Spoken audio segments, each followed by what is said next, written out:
Insemmilkom, id-donazzjonijiet ta' DB Group lil Partit Nazzjonalista fi ħlas ta' pagi ta' uffiċjali u għotit oħrajn jeċċedu in-nofs miljun. Lil mill-75,000 euro li sirna nafu bihom il-ġimgħa li għaddiet fil-fatt laħqu nofs il-miljun euro fuq medda ta' snin. Kella tkun il-gazzetta l-kulħadd fl-edizzjoni tal-bieraħ illi żvelat dan il-fatt. Ma kienx il-Partit Nazzjonalista minkejja trasparenza kollha li jgħid li ħaddan illi żvela dan. Insomma, huma nofs miljun f'donazzjonijiet li ġew minn sors wieħed. L-istramba hi illi ġimgħa wara li faqqa dan l-iskandlu, il-Partit Nazzjonalista għadu ma ħareġ bl-ebda rċevuta jew dikjarazzjoni serja illi tmeri l-fatti li ħarġu u li żvelaw il-falsità tal-kap tal-Oppożizzjoni Simon Busuttil. L-istorja tal-kulħadd tal-bieraħ tiżvela dak li qed jingħad fih dan il-Partit Nazzjonalista stess. Minkejja l-bluff ta' Simon Busuttil waqt il-maratona ġbir ta' fondi ġimgħa ilu illi se jrott il-flus lura issa reġa' darlu u ħareġ b'waħda ġdida minkejja li kien qal li kien se jritorna dawk il-flus li huwa sejjaħ maħmuġin. U li għattu frabja kbira għaliex kont irrabjat ħafna illi rċevej dak l-SMS jingħad jekk dawn huma flus maħmuġin ma rridhomx. Mela, kellu rabja kbira għalilna Simon Busuttil. Mela le, ħantu ilu li kien irrabjatu li b'mod traskurat kixef l-akbar skandlu li qatt ta' eżżes internament il-Partit Nazzjonalista. Iżda anki din l-ammissjoni ta' rabja tikxef lil Simon Busuttil bħala persuna impulsiva illi mhux kapaċi jisim ġibietu u jikkalkula l-konsegwenzi ta' dak li jgħid. Fil-fatt kif segwew l-affarijiet huma xhieda ta' traskuraġni u noqqas ta' ħila ta' Busuttil illi jikkontrolla dik ir-rabja, illi jikkontrolla lil nnifsu wis anqas biex iwieżen il-konsegwenzi ta' kliemu. Fraħal ġdid il-bieraħ, Simon Busuttil reġa' kien fuq id-difiża u xorta baqa' ma qalx il-verità. Anzi, ħeba dik il-verità li il-poplu Malti u Awċi wis aktar il-partitari nazzjonalisti ilhom issa jistennew għal ġimgħa sħiħa.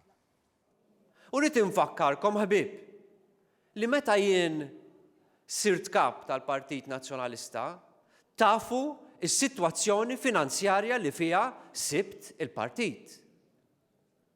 Muntanja ta' dejn, imma kien hemm ukoll meta tħalt jien il-ħaddiema tal-partit illi kienu ilhom ma jitħallsu 3 xhur. Donna kważi nofs ammissjoni. Iżda konvenjentement Busuttil jieqaf ħestrem u ma jgħid xejn dwar il-laqat li kellu ma' negozjanti fosthom ma' Silvio De Bono tad DB Group fejn talabhom hu stess biex jħallsulu l-pagi tas-Segretarju Ġenerali u tal-Kap Eżekuttiv tal-Partit. Iżda ħammorru lura għall-intervista ma' The Sunday Times il-bieraħ. F'din l-intervista Simon Busuttil kien min għalih li se jsewwi l-ħsara li jagħmillu l-iskandlu ta' din ix-xorta iżda ġara eżattament il-kontra. Għaliex? Għaliex bi kliemu stess Simon Busuttil jikxef u kompla jaffeġ aktar milli jaffeġ diġà. Ħanisimgħu l-ewwel parti. Simon Busuttil lil Silvio De Bono x'talbu tul l-aħħar 4 snin? Jina meta ltqajt in terms ta' donazzjonijiet, vuol dire. Donazzjonijiet, lajnuna li tlabtu għal-partit. Il-partit sa nhar il-ħadd stess kien qed jitlob lill poplu kollu jagħti d-donazzjonijiet u ġbarna 266,000. Aħna dejjem miftuħin għal donazzjonijiet għaliex aħna ngħixu bid-donazzjonijiet. Ħanfakrek xi ħaġa.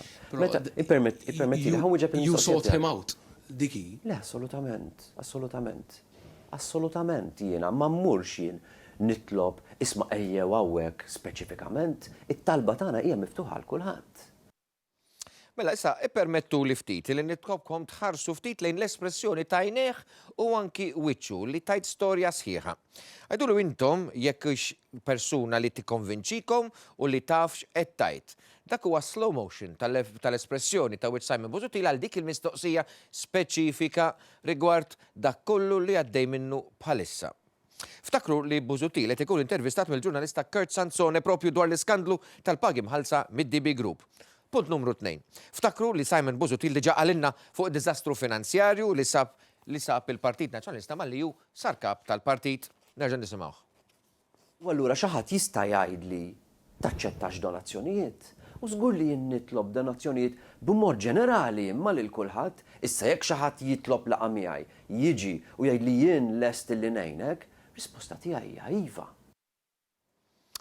Sewwa mela, il-bibien tiegħu huma miftuħa beraħ. U l-verità f'din is-silta hi li ma jitlobhomx u li jiġu hawn kif qalu jew imorru għandu. Le, bil-kontra, jmuru u stess jitlob il-flus għaliex għandu bżonnhom għal-partit. Nirrepetija għaliex Simon Busuttil issa ilu ġimma sħiħa ma ċaħax dak illi żvelajna aħna stess hawnhekk dan il-programm Pjazza nhar it-tlieta li għadda illi kienu stess illi talab lill-DB Group biex jaħallsulu l-pagi ta' Segretarju Ġenerali u tal-kap eżekuttiv tal-istess partit. F'sensiela ta' tweġibiet imbażwra Busuttil kompli jaffeċ u jikxef ukoll dettalji interessanti b'daru mal-ħajt dwar l-ammonti ta' flus li ħa b'sistema makakka ta' invoices folots maħruġa mill-Media Link. U xorta jinsisti li m'għamel xejn illegali. Simon Busuttil ma' The Sunday Times jinkixef waħdu. Ħadd tgħid li donazzjoni illegali, Tajjeb, però tajjeb, imma- 7,800 jistgħu jkunu illegali. Le, mhumiex. Il-liġi tal-finanzjament no. Jekk huma donazzjoni, Le, il-liġi issa jistgħu jiġu tal-finanzjament. maskrati b'dan il-mod. U dik hija l-akkuża li għandek. Ibqa' ċert. Ara, il-liġi tal-finanzjament tal-partiti aħna qegħdin sejf magħha għax tapplika mhux għall kumpaniji privati imma għall partit politiku. Smajtu wasaw mela, Simon qed jgħid testualment, aħna qegħdin sejf magħha għal-liġi qed jgħid. Iżda ħanisimgħuha. Aħna qegħdin sejf magħha. Sejf magħha, mhux konformi magħha, sejf magħha għax gurmus forsi di kienet il-kelma li użaw internament fil-partit meta ddiskutew din il-maltempata kollha. Sejf magħha għaliex kienu jafu li kien hemm xi ħaġa li marret verament ħażin. Parentesi. F'interventi li għamel waqt programm speċjali li xandar fuq One Television il-bira fil-ħodu, il-Prim Ministru Mexej Laburista Joseph Muscat kien ċar ħafna. Simon Busuttil u l-Partit Nazzjonalista fil-fatt kisru l-liġi dwar il-finanzjament tal-partiti. Jekk il-flus għaddewx mill-partit lill-Partit Nazzjonalista jew il-kumpanija tiegħu, din hija ksur tal-liġi tal-finanzjament tal-partiti. U għalhekk responsabilità ngħid li l-kap tal-Oppożizzjoni Dr. Busuttil huwa fals politikament. U din hija kwistjoni fejn qiegħed jmur kontra l-verità magħrufa, jmur kontra l-fatti magħrufa u tmur lil minn hekk għax qed tipprova l-ipokrezija politika u l-falsità politika tiegħu. Mela, ħamorru l-lura għal-intervista ma' Simon Busuttil. Minkejja sewwa magħruf li f'kumpanija fejn il-partiti kollu shareholding u koll tapplika l-liġi dwar il-finanzjament tal-partiti, Busuttil ikompli webbes rasu u anki li jaffeċ aktar. Mela, dik hija l-liġi qed narawha hemmhekk kif hija miktuba testualment. Qed jirreferi għal korporata li jfisser kumpanija u għal dastant meta jkollok kumpanija li fiha x-shareholder maġġoritarju huwa partit politiku, dik il-liġi li qed taraw stampata quddiem fuq l-iskreens tagħkom hija l-liġi li tpoġġi fuq il-bank tal-akkużati lil Partit Nazzjonalista biksur tal-liġi tal-finanzjament tal-partiti. Nisimgħu il Simon Busuttil nerġgħu. Kumpanija kummerċjali ma tapplikax il-liġi tal-finanzjament tal-partiti dwarha. Ġifri, il-fokus huwa il-partit politiku. Il-partit politiku ma ħaxejn mingħand Silvio De Bono illi lilna jista' jċappasna ixellifna mal-liġi. Min għalih, il-fatti juru il-mod ieħor. Iżda nħallu hemmhekk kwistjoni waħda biss tal-maltempata li għaddej minna Simon Busuttil. Għax Busuttil daħħal lilu nnifsu f'kontradizzjoni oħra serja. Din id-darba dik dwar il-flus li DB Group iridu lura minn għandu. Issimgħuha sewwa. Silvio De Bono settihom lura l-flusu. Ħanajdlek, jina f'reazzjoni.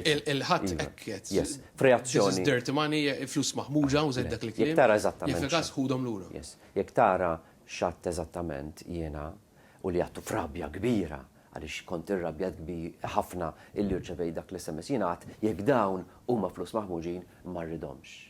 Però meta tkellimna internament u riflettejna iżjed, għadna għaliex aħna għandna nagħtu lura xi ħaġa li hija kompletament illegali. Jekk aħna nagħtu għalura, qisu qed tajt illi aħna għamilna xi ħaġa illegali. Meta ma għamilniex. U lesti niddefendu l-pożizzjoni tagħna quddiem kulħadd, quddiem il-Kummissjoni Kemm jammontaw daw Elettorali. il-flus? Minn Dusert Kapent?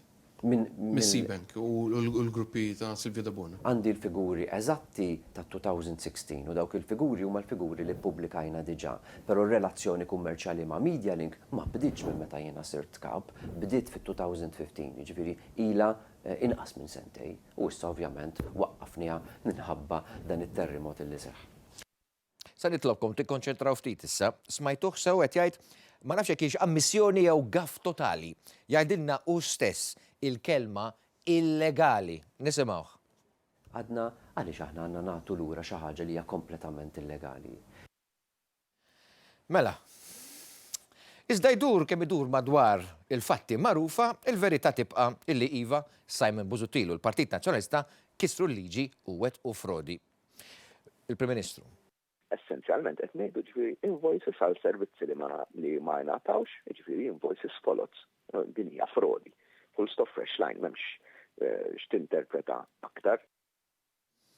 Mela, l-iskandlu li qed jeżżis li l-Partit Nazzjonalista li fi klim Busuttil innifsu hija maltempata tkompli sir iktar komplikata kif fraħal ġdid il-bieraħ, Busuttil u d-deputat parlamentari martestanti attakkaw b'kemm felħu l-kuntratt iffirmat bejn il-Gvern u d-DB Group għal iżvilupp tas-sit tal-ITS San Ġiljan.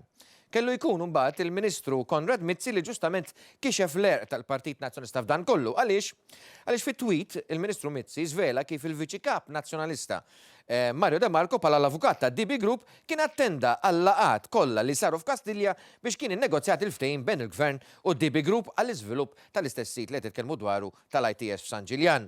U din mhix maltempata xejn kif rid ifissirha Simon Busuttil.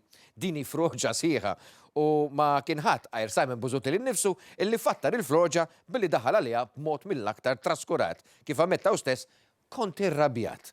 Mela, kien irrabjat għal fatt illi ħassu rikattat b'emilu stess. Kienu stess Simon Busuttil illi ħoloq l-iskema pagi għall-uffiċjali tal-partit tiegħu.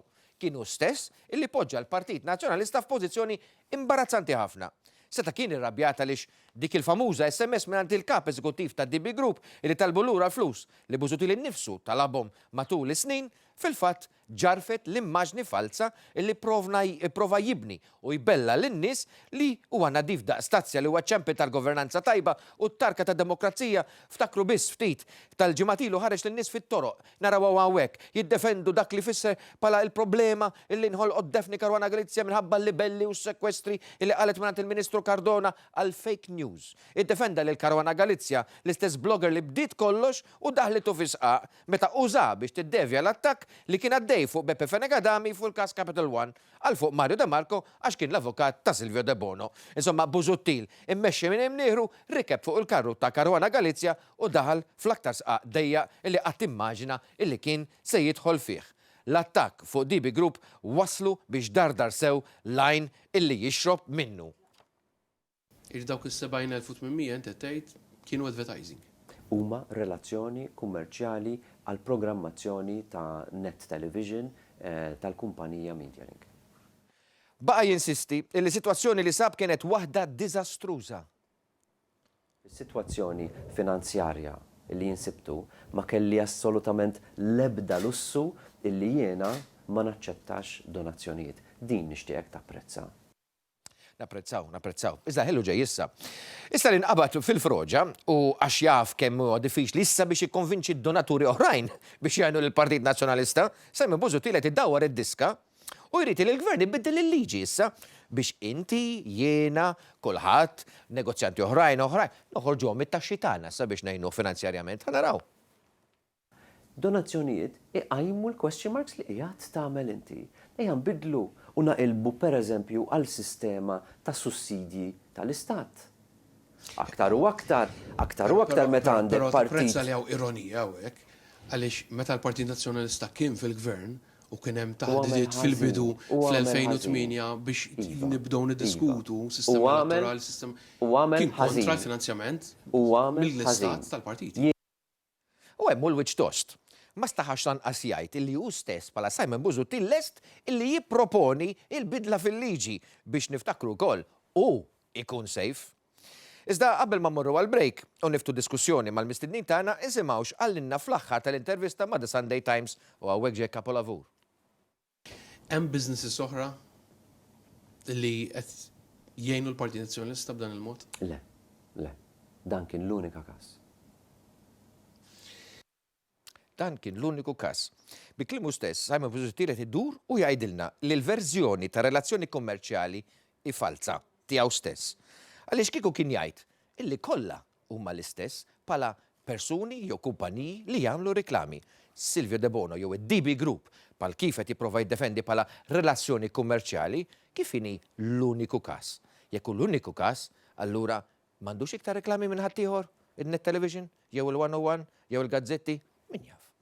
Pubbliċità niġu lura nitkellmu mal-istednin tagħna, Ġannis Bartolo, Felicia Ġus.